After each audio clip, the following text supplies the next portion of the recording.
Alright guys, grabbing our gear, putting on the jacket, hopping on the bike, let's hit the road.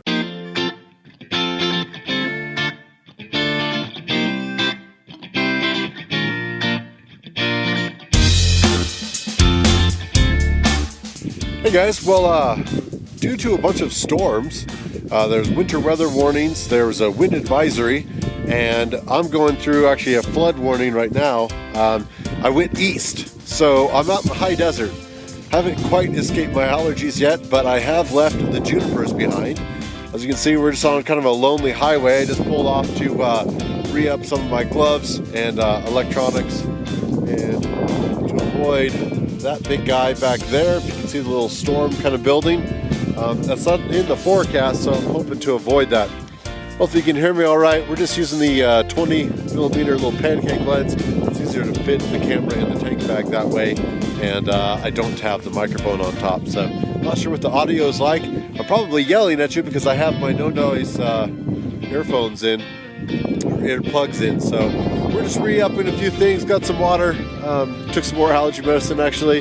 It's hard to take care of business when you're on a motorcycle with a helmet and everything else going on. Kind of flip you around, show you what we got working on. Looks like quite a bit actually, but it's actually not. The FJR panniers don't really hold that much, and anytime you're in cold weather, which right now we're below 40, probably about 36. There's nothing really frosty, crunchy out here, but it's definitely getting chilly. I try not to wear a backpack. Backpacks, any sort of strap or sleeve on your, any sort of strap or anything that's going to compress any insulation that you're wearing in here, you're going to get cold spots. It's just like in your sleeping bag. So I try not to wear a backpack if it's going to be super chilly out. I am trying out some electronic socks, which are money, and I've actually got some electric gloves that I'm trying out. I do not have heated grips on the FJR, and I do not have guards of any kind, so it's been interesting. I've done some cold riding before. Luckily most of the snow is gone off the side of the roads and stuff.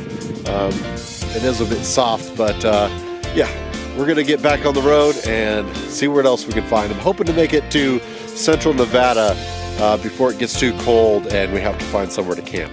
Now, although I was wishing I had the KLR to go chase some hot springs, due to the flooding, I don't even know if I would have taken the KLR. Definitely enjoying the FJR 1300. You got to be real careful. You're going to see four wheels locked up there on your left.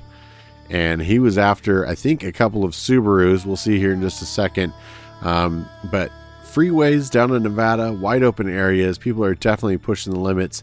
And they are very generous with their speed limits anyway, so I don't think they find too kindly of you pushing the envelope towards triple digits out there just cruising around. But there's definitely some big open areas.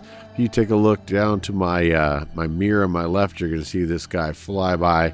And of course, I think most of us traveling that day knew exactly what he was doing and who he was going after. He only managed to get one of them, and we'll see him coming up here in a second on the right. But definitely enjoying the freeway traveling on the FJR over the KLR for sure on days like this. Now, I'll tell you a little secret. I love the little towns in Nevada. Some of them are very rich in history, some old mining towns. Some of them have some really kooky vibes to them, a very artistic vibe to a lot of the towns. And I quite enjoy just kind of scooting through these very little towns on some of the quietest highways that you'll ever get to travel in the western United States. We're going to stop and get gas here just to make sure we can push on through, and we're going to keep heading south. Now, this little stretch should look familiar. I was actually through here with the KLR on previous years.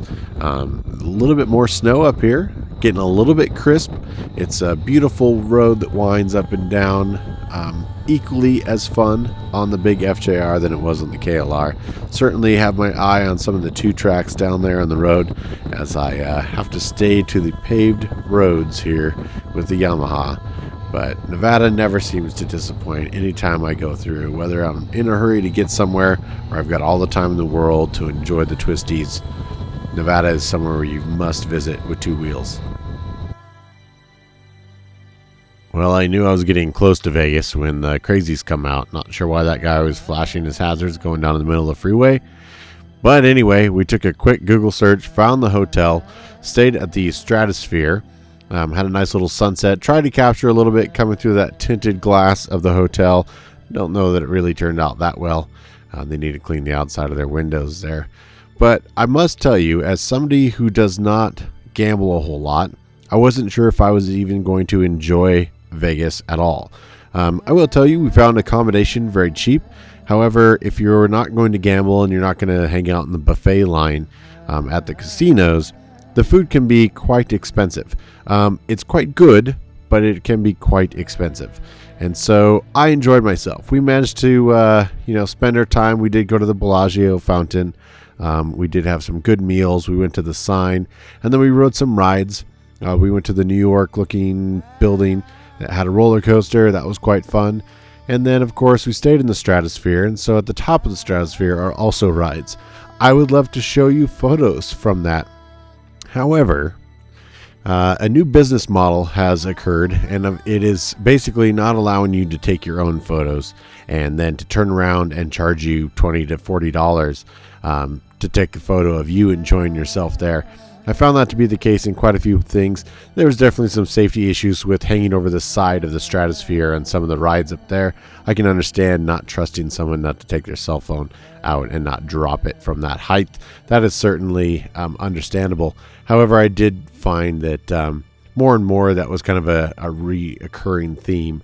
And we'll get to that when we go to the western rim of the Grand Canyon in just a little bit. But I must say, I did manage to get down to Old Strip, I guess Old Vegas Strip you'd call it, down on the Fremont Avenue, down where the zip lines are, and sort of the covered street. And I must say, I really enjoyed that area.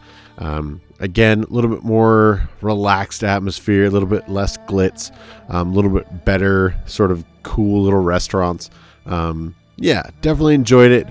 Managed to get a Cirque show in. We went to Ka, and that was fantastic. So overall, spent a little bit more than I wanted to in the end, but hey, it's Vegas and we had a great time. And who doesn't love Vegas? Well, having never been to the Hoover Dam, I thought I really should, and I wanted to find out where the Transformers actually stayed and where the cube was stored.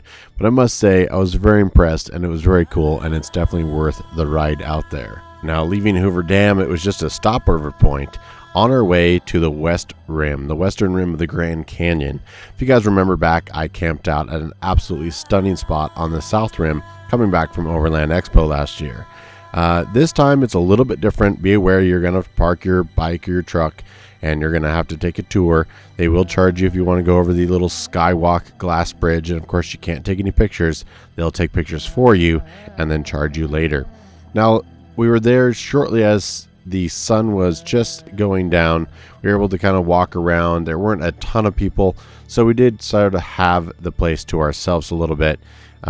Still recommended if you're in Vegas, it's a quick jaunt over rather than going all the way to the Flagstaff and the south side.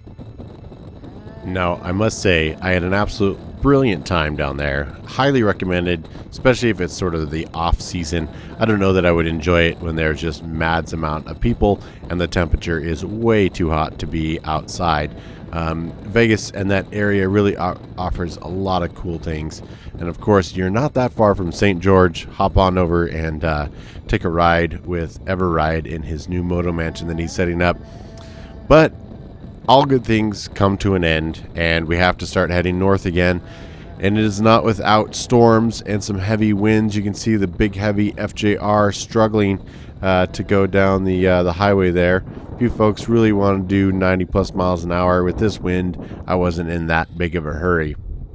Now, coming up ahead, we've got some even bigger storms, so I definitely stopped and put on some gear. I was only wearing my regular pants. I'm definitely going from warmer temperatures of Vegas up in the higher altitudes of northern Nevada on the way back into the same storms that I was avoiding coming down from Oregon. So once we're all set with a little bit of gear, you guessed it, that's right, it's time to put on Adventure Rider Radio podcast.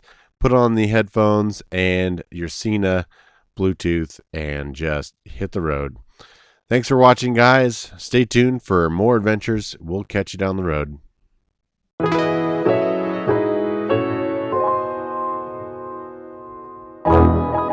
Thanks for all the love and support. You guys are amazing. Please like, share, and subscribe. Follow the adventure on social media, and we'll see you on the road.